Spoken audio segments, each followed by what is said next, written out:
रात भर पहाड़ में झीनी झीनी बारिश होती रही।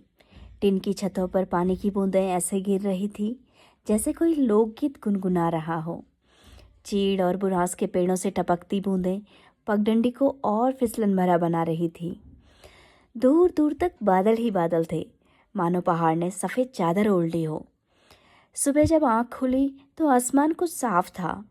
बादलों के बीच से सूरज धीरे धीरे झांकना शुरू कर रहा था। वही सर्दियों की गुनगुनी धूप, न तेज न मध्यम, बस इतनी कि ठंड से अकड़े हाथों में जान आ जाए। गांव की औरतें आंगन में धूप लगाकर बैठ गई। किसी ने ऊन काटना शुरू किया तो किसी ने मंडवे के दाने बिनना।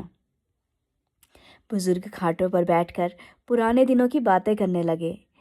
बच्चे स्कूल जाने से पहले धूप में खड़े होकर अपने जूते सुखा रहे थे।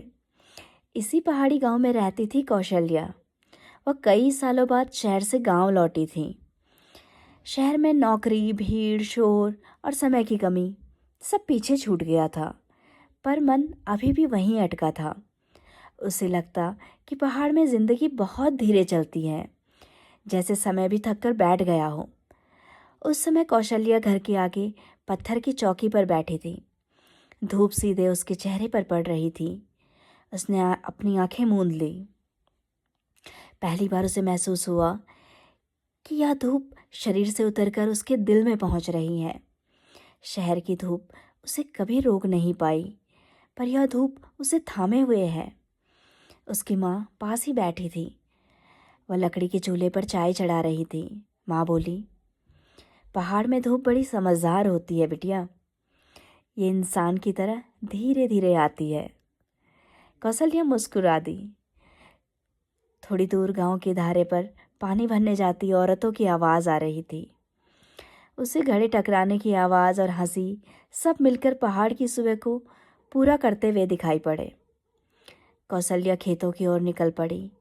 रास्ते में भीम दीदा मिले। वह अपनी बकरियों की झुंड को संभाल रहे थे। शहर छोड़ आई क्या? उन्होंने पूछा।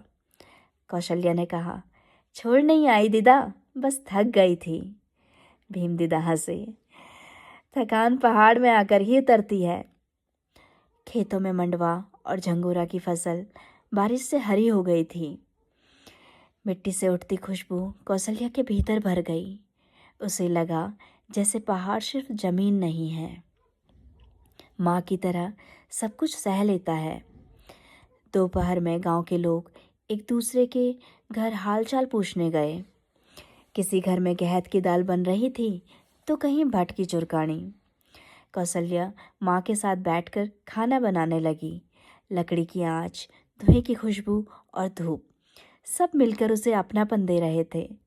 शाम ढलते ढलते धूप पहाड़ के पीछे छुप गई। ठंडी हवा चलने लगी। कौशल्या छत पर खड़ी होकर दूर बर्फ से ढकी चोटियों को देखने लगी।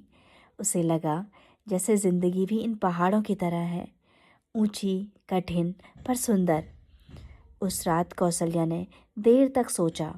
शहर ने उसे बहुत कुछ दिया, पर सुकून नहीं दे पाया। पहाड़ ने उसे थोड़ा दिया, पर मन भर दिया।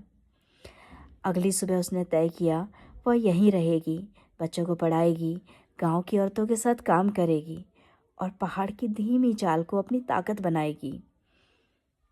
सर्दियों की बारिश के बाद की वह गुनगुनी धूप सिर्फ मौसम नहीं थी, वो कौशल्या की जिंदगी का रास्ता बन गई थी।